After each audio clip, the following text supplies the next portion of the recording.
I'm Dr. Momita Rai, Assistant Professor, Department of Pharmaceutical Technology, JS University. This is the first topic of the Advanced Pharmacology 1 subject. Subject code is MPL 102T, and this is the first topic of the first module. The topic name is Pharmacokinetic and the Dynamics of Drug Absorption. In today's class, we will be discussing about Introduction to General Pharmacology, Pharmacokinetic and Drug Absorption. This topic you have all know and have all learned in your graduation that the what is the basic pharmacology is, what is the definition of pharmacology, what are pharmacokinetic, pharmacodynamic properties, what are the definitions of pharmacokinetic and pharmacodynamic. And in today's class, we will be starting with the first point of the pharmacokinetic, what is the drug absorption. So first again we have to recapitulate the definitions that what is pharmacology. So pharmacology is the science of drugs as we all know, and it is a Greek terminology where the pharmakon means the drug and logos means discourse in. In a broader sense, the pharmacology is dealing with the interaction of the exogenously administered chemical molecules, which is basically the drugs, with the living system. That is dealing with the interaction of the drug with the living system. So it may be the property of the body which are dealing with the drugs, and it may be the property of the drugs which are interacting with the body. That is both interrelated, and it encompasses of all aspects of the knowledge about any drug, but most importantly those that are relevant to effective and safe use of the medicinal purpose. Means these are dealing with all the aspects of the drugs, means its effect, harmful effects, the response of the body, the mechanism of the drug, and it is focusing the safe and effective use of these medicinal products.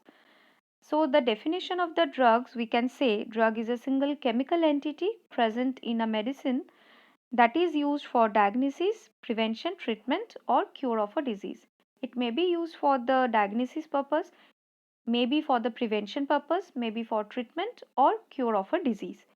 But according to WHO or World Health Organization, there is one definition of the drug which is just covering the whole aspects, that drug is a substance or product that is used or intended to be used to modify or explode the physiological system or pathological states for the benefit of the recipients. Means here it is described as drug is any substance or product. It may be medicine or it may be any medicinal products which is used, not only the medicinal products, another pharmaceutical products also, or any device which are basically used to modify or to explode the physiological system or to cure the disease state. For these both purpose it can be used to modify the existing system or to cure the disease purpose, but it should be for the benefit of the patients. That is the overall definition of the drug. Now the two term which is very familiar to you, that is one pharmacokinetic, another one is the pharmacodynamic. This is the two main division of the pharmacology. Pharmacokinetic is depending on this kinesis of movement, and pharmacodynamic is the dynamics or power. So what is pharmacokinetic? That is what body is doing to the drug. After administration of the drug, what the body is doing in response to the drug. That is the pharmacokinetic. This refers to the movement of the drug in an alteration of the drug by the body, which includes the absorption, distribution, binding, localization or storage, then biotransformation and excretion of the drugs. That is the ADME, absorption, distribution, metabolism and excretion. These total is comprising of this pharmacokinetic property of a drug. And the pharmacodynamic is what the drug is doing to the body. That is the effect of the drug. Pharmacokinetic, we will dealing with the bodily response towards any drug, and in case of pharmacodynamic it is dealing the effect of the drug in our body, which includes the physiological or biochemical effects of the drug and their mechanism of action at the organ system. It may be the drug action and the drug effect. These both are comprising this pharmacodynamic. Now we will be discussing or starting our these topic with this pharmacokinetic part. Pharmacokinetic is the quantitative study of the drug movement in, through, or out of the body. Means when the drug is administering, from then with till the drug is excreted from our body, the total movement of the drug is called the pharmacokinetic. These attempts to analyze the chemical metabolism and to discover the fate of a chemical from the moment that it is administered and up to the point when it is completely eliminated from the body. That is the total process which is called the pharmacokinetic, and which is comprising of these total absorption, distribution, metabolism and excretion. Absorption part is the very first part, that is the movement of the drug into the bloodstream from its site of administration.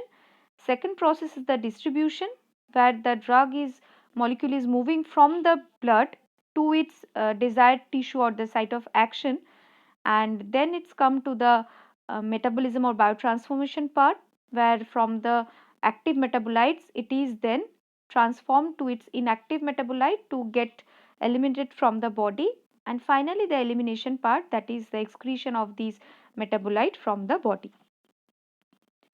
So that is basically these total pharmacokinetic process, where the in case of the first stage absorption, the drug is administered to some person or any living organism, where the drug from its dosage form is released and the drug is coming to the body solution. Then it is going to the blood and it may be binding with the protein, that may be the protein bound drugs, and some drugs may be the free drugs. The free drugs is exerting their main action, and these part is this total part is called the distribution. After the absorption, the distribution is taken place, where the drug is distributed throughout our body. It may be stored with some tissue, in some bound drugs must be there, some free drugs will be there, and in case of the site of action, some drugs may be bound or some drugs may be free drugs. In case of our blood also, some protein bound drugs may be there, some free drugs will be there. The free drugs will be always in the active format. Then is coming to the biotransformation part or the metabolism, where the from the free drug, the drug is converted to its metabolites, and these are excreted from our body finally through the urine, bile, feces, sweat and saliva.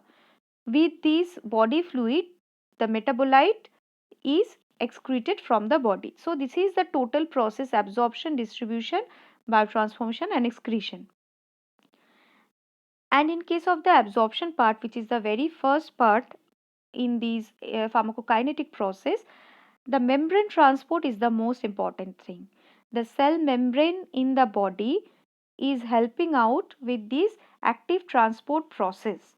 Transport process is ongoing with this cell membrane or the membrane transport, with which the drug from its administered site is absorbed in the body to make the drug available, or the bioavailability of the drug. The collection of the mechanism that regulate the passage of the solute, such as iron and small molecules, through the biological membranes, which are the lipid bilayer that contain proteins embedded in them. This is the basic structure of the cell membrane. As we know, it is the lipid bilayer where some proteins are embedded, like the integral proteins and peripheral proteins, and through these membrane the drug molecules are transported within the body with the help of different receptor system.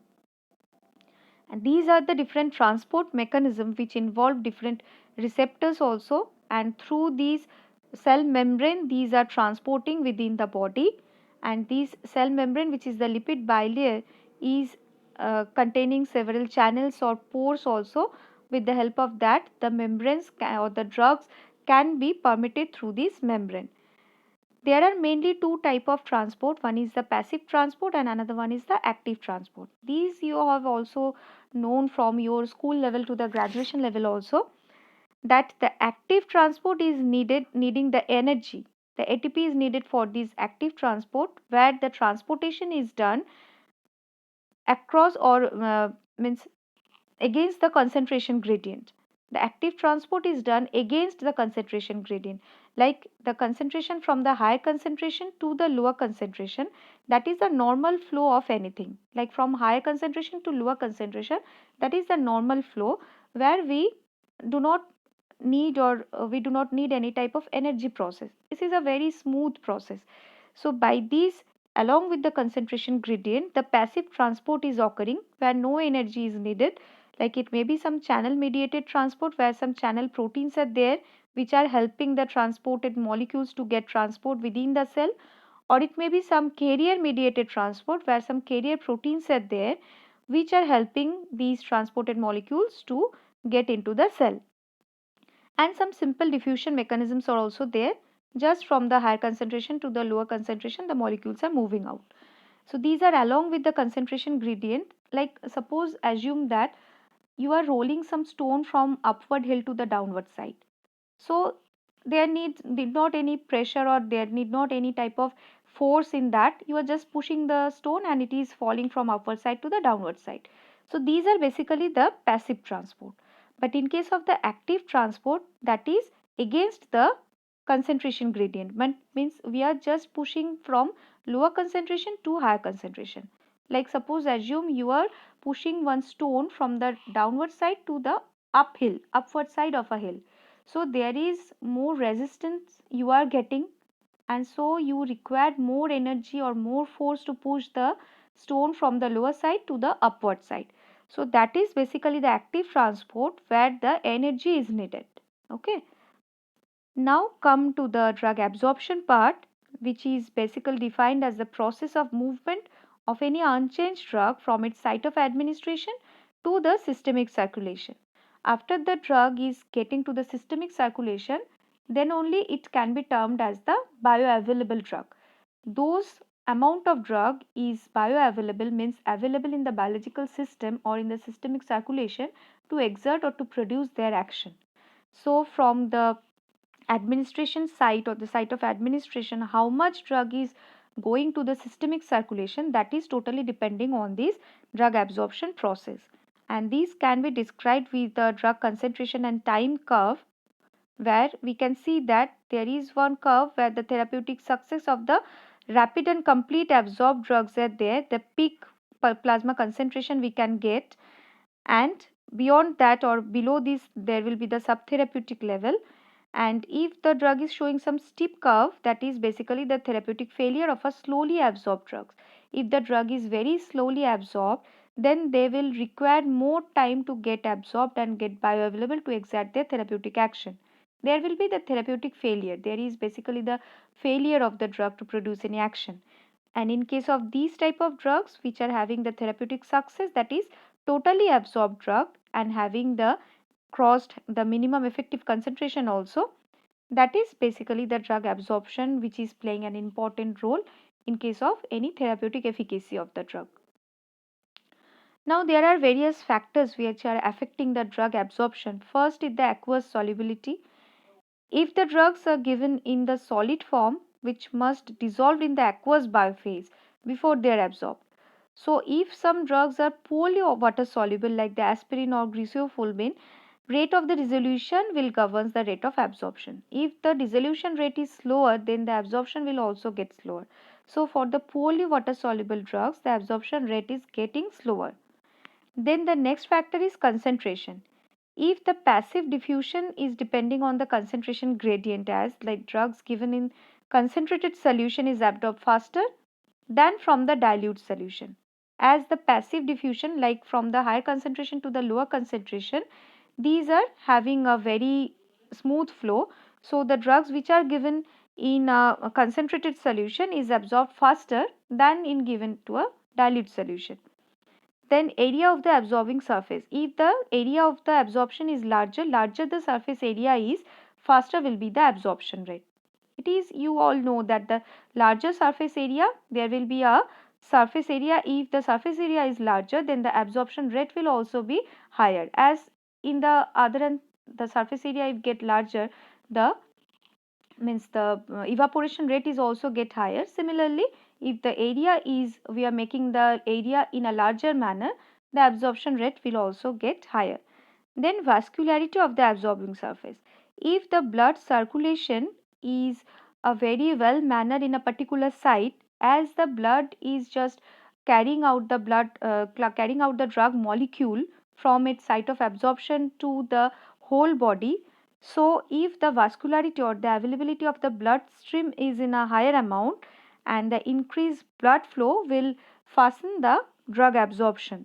Okay, so as much as the blood flow in a particular site will be, the drug absorption will be in a higher rate. Then the route of drug administration. What is basically the route of drug administration? That is the place or the specific route or through which we are just giving the drug. The drug absorption is very much dependent on this route. There are different routes of drug administration like the parenteral sites, lungs, oral route of administration which is the most widely used, then topical sites, so that are having a very large impact on how fast the drug will be absorbed.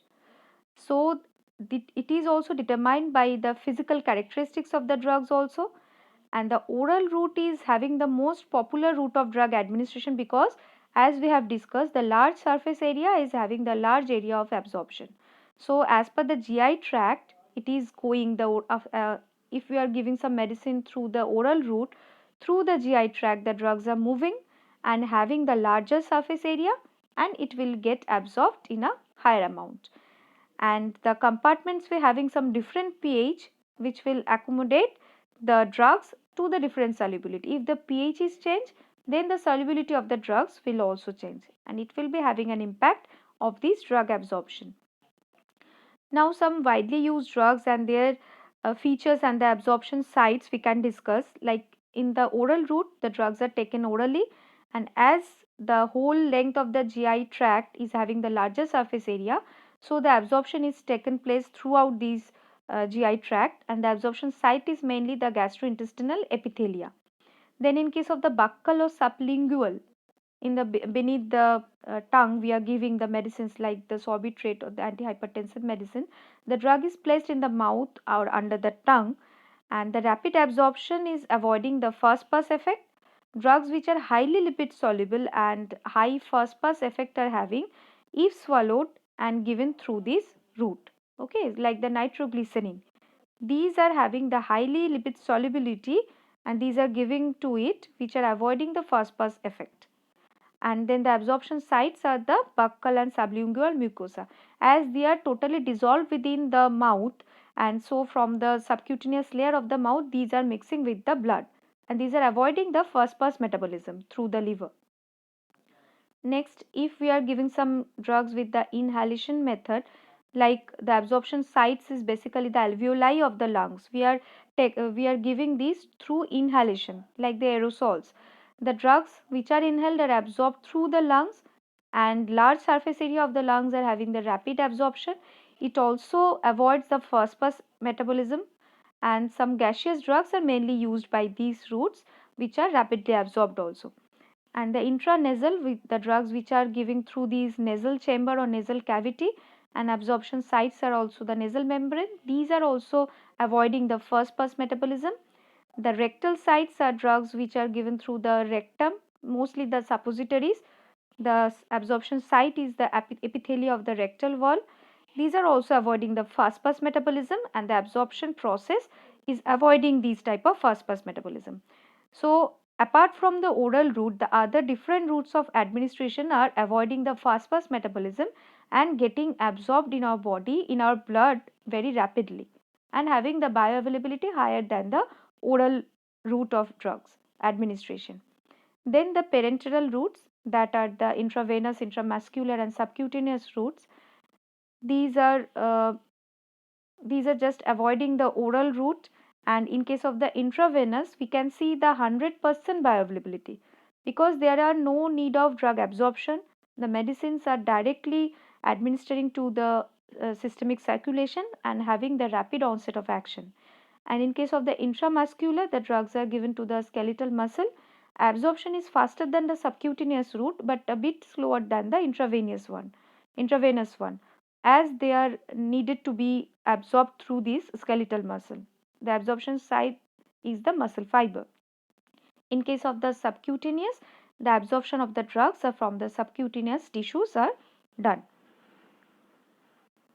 And some other factors which are also affecting these drug absorption as per their absorption sites, like absorption via the gastrointestinal tracts, as we are having with these oral route. From mouth, the salivary pH is slightly acidic, so the lipid soluble basic or neutral drugs can be given or can be absorbed very fast. Then the stomach, as the acidic pH are there, so the lipid soluble acidic or neutral drugs can be absorbed. In the intestine, the pH is alkaline, so the lipid soluble basic or neutral drugs can be absorbed. In the parenteral sites, completely absorbed via the passive diffusion and rapid distribution will be there. Then in lungs, the lipid soluble drugs are vaporized form, and in the aqueous solution, so the simple diffusion process will be taken part. And in case of the topical sites, in the intact skin, there will be poor absorption. If the skin is abrated or some means rupture is done in the skin will be more permeable. And case of the intact skin, there will be some poor absorption rate. So these are the different factors like the absorption sites and the route of a drug administration, which are having a very much effect in a particular drug getting absorbed. So this is the first part of this pharmacokinetic, but is the absorption, means from the site of action it is going to the systemic blood circulation. That is the first part. In the next class we will be discussing about the bioavailability of the drug, that is how much of drug is available in the systemic circulation to exert its therapeutic action. So till then, read these slides very carefully, and there are some rates of drug administration or drug absorption which is also affected by some factors which we may alter. Okay, like the if we want to delay the absorption, we may do some modification. If we facilitate the absorption, we may have to change some things, like if the dosage form can be changed, the absorption rate can also be changed, like the sustained release tablet, spanules, or some depot injection or subcutaneous implant.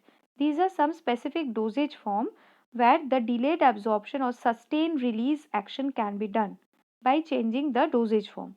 Then changing the physical characteristics, like depending on the pH of the reaction, insulin is forming the fine amorphous zinc suspension which is rapidly absorbed, and cloudy zinc suspension will be slowly absorbed. These are the physical characteristics of the drugs which can be changed to change its absorption rate.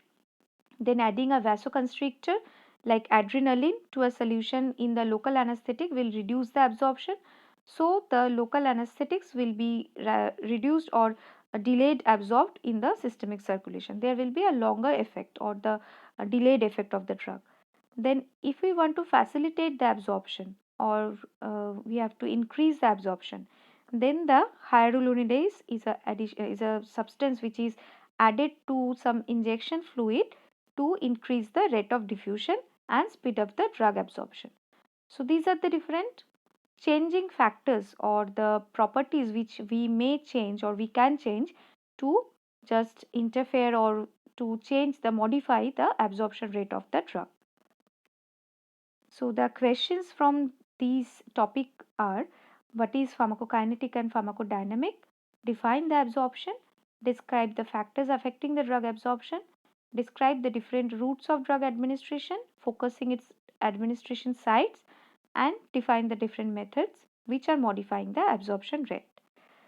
So till then, these are for today's class, and in the next class we will be discussing about the bioavailability. So thank you so much. Thank you for listening.